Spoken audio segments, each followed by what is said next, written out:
Blessings, beloved. Jesus is the way and the truth and the life, and no man cometh unto the Father but through him. Today I got an email from people who are still obviously claiming to be my counsel, but who are not my counsel. I can no longer continue with them because they're not doing their job.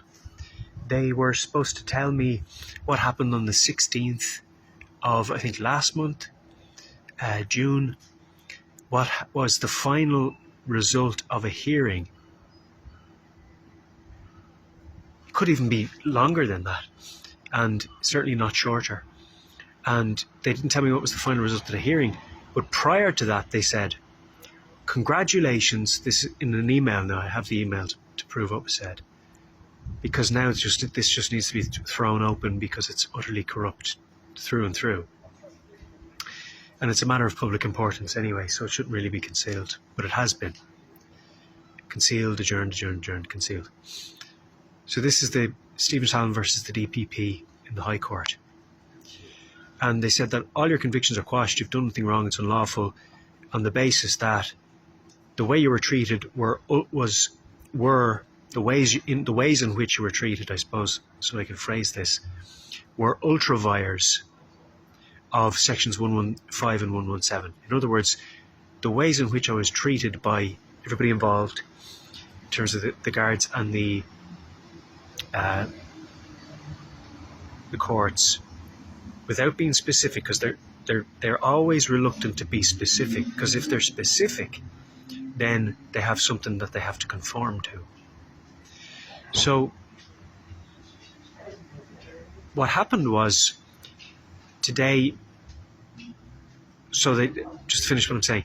So they said that these were ultra-vires of section 115 and 117, meaning that what they did transcended the powers afforded by the two.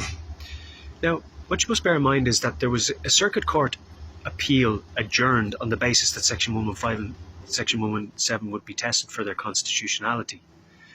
And they weren't. The court failed to do that. But yet the convictions were quashed. It was said that I did nothing unlawful.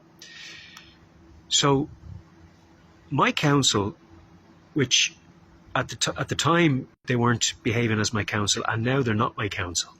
But for the purposes of saying this, the people who were claiming to be my counsel, because they didn't represent me and they didn't do their job properly. They didn't keep me informed, didn't keep anybody informed in terms of making what was going on public knowledge, keeping me up to date. They didn't tell me that the testing of section 115 and 117 was abandoned midway through the case. They only told me that was the case after the conclusion of the judge had been read out. So that's obviously they're not doing the job. If the judge speaks before I hear anything from those claiming to be my own counsel, they're not my counsel, folks. So they're not behaving like my counsel. They're not my counsel. You know a tree by the fruit it bears.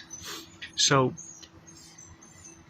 they're quick to tell me what others are doing when it isn't in my interest. Do you understand? But they told me, oh, this is a good win for you. And I asked, how is this a win?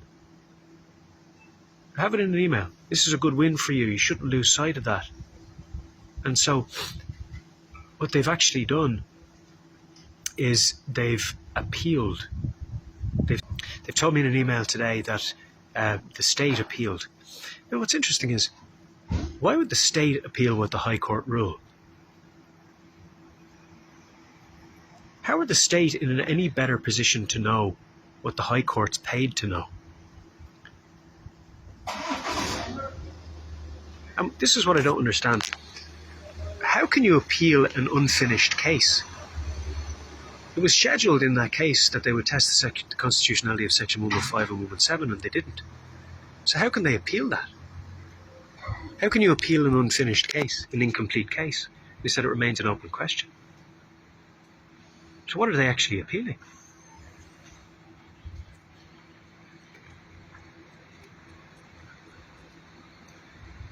Are they appealing that the sections weren't ultravires? Or that what the judge did wasn't an ultravire of the section?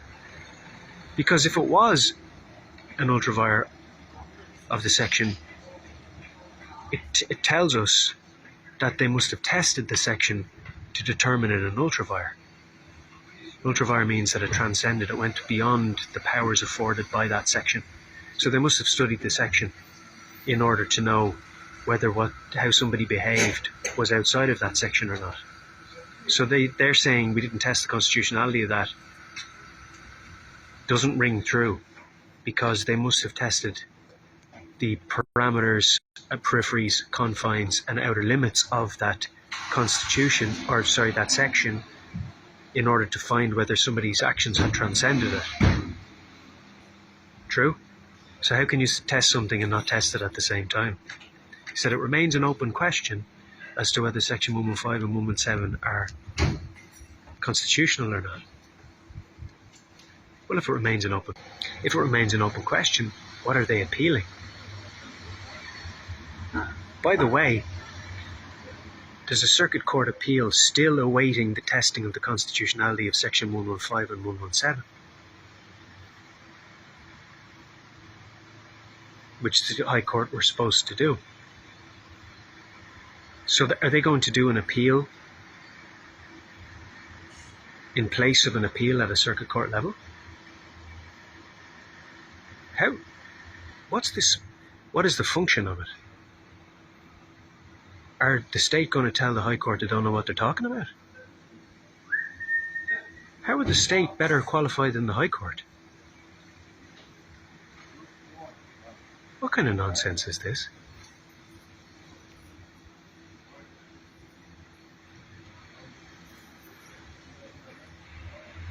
Do you see the injustice? Do you see the criminality? Most importantly, and finally, this case was closed on the 16th of June, and they're only emailing me today to tell me that the state have appealed it. You can't appeal after the final hearing. That's the final date to put in your appeal. So no appeal can be registered after that date. But they're telling me that an appeal has been put in. Those who are pretending to be my counsel. Over a month after the final date. They only got the email today. So over a month after the final hearing date, the last day an appeal could be lodged, they're telling me that an appeal was lodged by the state and that there's an actual date for it already, even though my case was adjourned many times, even though my case was adjourned several times.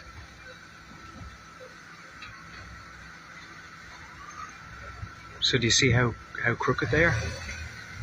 So I want to tell you now, those claiming to be my counsel are not my counsel. I will not have anything to do with them. They don't represent me in any way heretofore. They haven't represented me for quite a time now, and they haven't represented the interests of the Irish people either, because they haven't done their jobs. The High Court are abandoning the testing of the constitutionality of section 115 and 117 midway through the case, and those claiming to be my counsel aren't telling me. Secondly, at that time, a Circuit Court appeal adjournment was on the basis of having those sections tested at High Court level. So how can there be an appeal placed without those sections having been tested by the High Court? That's an incomplete case. How can you appeal an incomplete case? When the High Court are even saying that it remains an open question in an appropriate case, what's a more appropriate case?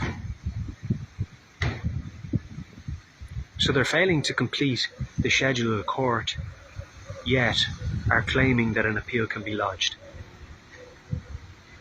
and has been after the final date of the hearing. Now, if you don't see the corruption and the demons behind that, your eyes aren't open. There are demons working in people there. because demons do things that are basically nonsensical. Nobody in their right mind would behave like that.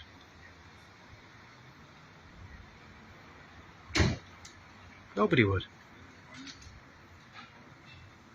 That's nonsense.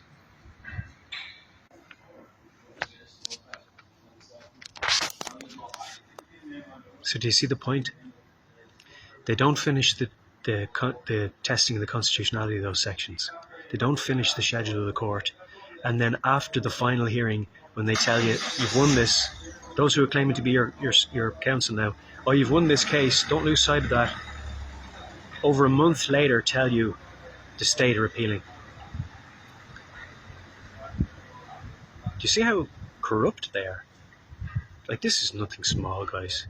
We're talking about 2 sections that afford members of An Garda Síochána, or purport to, jurisdiction in civil matters to represent a group of people over another person as prosecutor. So they've had to act as judge, jury and executioner on the side of the street, foregoing jurisdiction, impartiality and presumption of innocence. 3 of the most important things for due process, holding everybody equal before the law. So before anything like that happens, guards are saying, yeah, I'll represent you in civil court against that person. Have you any evidence? Were you there? No, neither of those. But I'll do it because you made a complaint to me about that person. That's the strength of it. And they're actually having the audacity to appeal the High Court decision, even though the High Court haven't done their job. It is a mess. You know, when pigs root in the sty, they find more mess.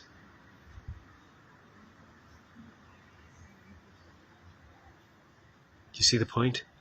So when demons are moving in the darkness, they throw up more darkness to try and just kind of kick things down the line and do something. What can we do? Well, demons can only do things that are dark. So they do another dark. What is darkness? It's nonsense. That's what darkness is. That's what Jesus is trying to save you from. Nonsense. They're nonsense. Demons are nonsensical entities. They can't do good. They don't know how to do things properly. That's what Jesus is trying to save you from.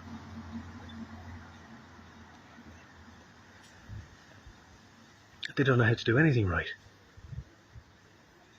At all. They won't do it. They're futile. In everything they do. Absolutely everything. So, why are men behaving like this? Because they've been taken over by Satan. Because Satan is the king of the nonsense. That's what it is, guys. They can walk around the street looking like they're normal, but ultimately behind that, it's chaos.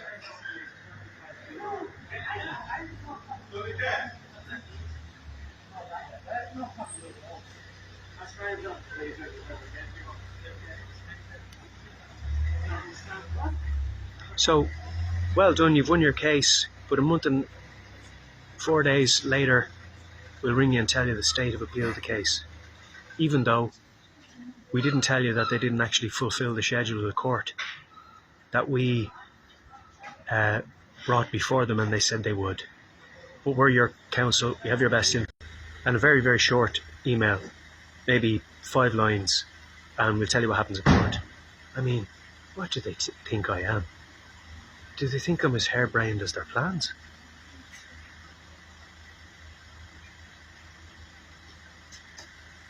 Do they think people are that stupid? That they'll just go along with it? Blessings, beloved, Jesus is Lord. And when he moves, when he swings his paw, no amount of demons can resist him.